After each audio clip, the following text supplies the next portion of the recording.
Shalom saudara-saudari, kita berjumpa kembali dengan Renungan Yakobus, di mana kali ini kita akan menyelami ajaran Yesus yang begitu indah tentang hidup lepas bebas di dalam mengikuti Dia. Firman yang kita dengarkan sebagai bacaan pekan ini menggambarkan kisah yang begitu indah ketika Elia dengan pertanda khusus, dengan perlambang melempar jubahnya kepada Elisa, ia menunjukkan bagaimana ia mewariskan panggilan kenabian Elia kepada Elisa, yang kemudian juga menjadi seorang nabi. Ingat dulu, Elisa nama laki-laki, bukan nama perempuan, karena kadang orang memakai itu sebagai nama perempuan. Ketika Elisa mendapatkan warisan panggilan kenabian itu, Elisa sebenarnya sedang membajak, dan kemudian lembu yang dipakai untuk membajak tanahnya itu kemudian dipakai untuk bersyukur atas peristiwa itu. Kelihatannya sepele, tetapi menggambarkan bahwa dia begitu melepaskan hal yang dianggap utama pada saat itu untuk mengikuti jalan Elia. Dan kemudian benar, dia meninggalkan segalanya untuk memenuhi panggilan Tuhan seperti diwartakan dan diwariskan oleh Nabi Elia. Berikutnya, kisah ini tak kalah indahnya ketika Yesus juga mengajarkan hal-hal yang sama. Dikatakan seperti ini, ketika Yesus dan murid-muridnya melanjutkan perjalanan mereka, berkatalah seorang di tengah jalan kepada Yesus, "Aku akan mengikuti engkau kemana saja engkau pergi."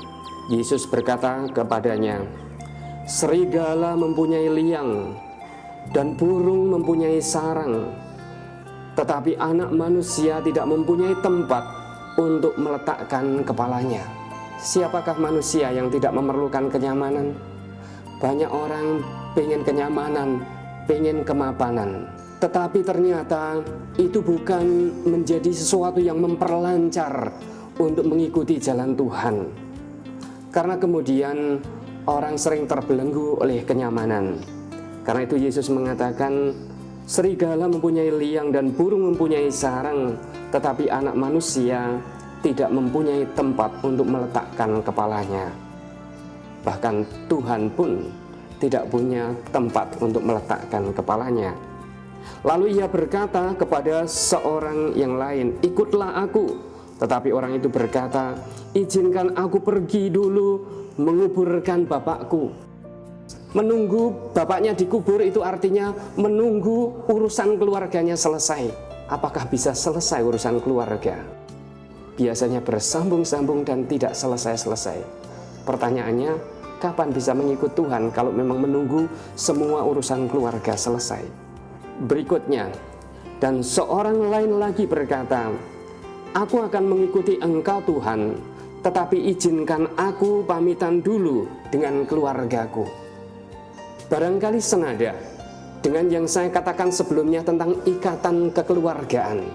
Tetapi yang terakhir ini barangkali tidak sesempit soal keluarga, soal pertemanan, persahabatan. Sering kita kemudian begitu dinyamankan oleh suasana persahabatan sampai kemudian tidak bertanya lebih dalam lagi, apa yang Tuhan kehendaki dari saya. Berpamitan dengan keluarganya. Barangkali juga senada kalau kita mengatakan berpamitan dengan kerabat, dengan kenalan, dengan orang-orang dekat kita. Kita sadar bahwa orang-orang dekat sering menjadi zona nyaman kita.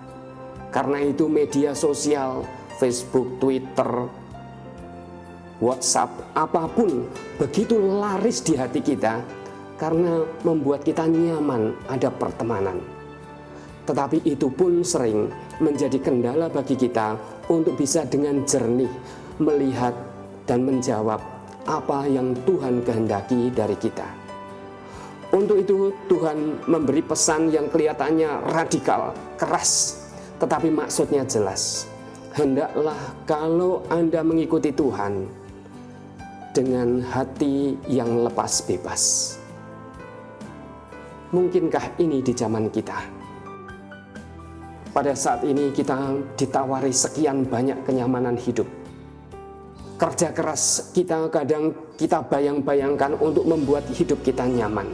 Lepas dari itu, ikatan persaudaraan kita dengan keluarga, merasa tanggung jawab begitu besar, tentu saja tidak salah tanggung jawab terhadap keluarga.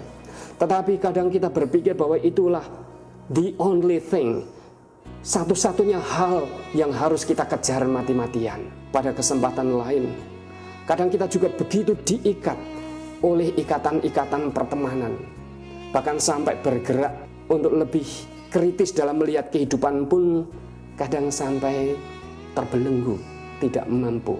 Karena itu firman ini kiranya menjadi begitu berharga.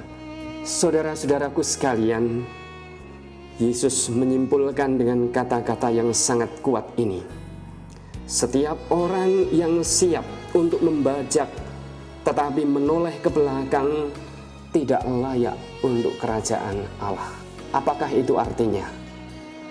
Pertama, kiranya Tuhan menghendaki kita untuk mampu melihat jauh ke depan, agar kita sungguh-sungguh bisa berpikir panjang kemana Tuhan akan membawa kita. Saudaraku sekalian, pada zaman ini, keinginan-keinginan memang begitu memompa motivasi kita, tetapi tak jarang menjadi belenggu yang sangat menyulitkan untuk kita bisa mengikuti Tuhan dalam cara yang khusus maupun cara yang umum. Cara yang khusus bisa saya katakan bahwa ada orang-orang yang masih begitu muda yang kemudian bisa melepaskan banyak hal, pertemanan, kesempatan untuk bisa sekolah yang bergengsi sana-sini, kemudian melepaskan impian-impian yang lain dan kemudian masuk seminari. Bukan hal yang gampang bahwa kemudian mereka melakukan itu dengan lepas bebas. Tuhan, ini aku, utuslah aku. Tetapi firman ini bukan hanya untuk orang-orang yang dipanggil secara khusus seperti itu, tetapi juga kita semua yang dipanggil untuk mengikuti Kristus.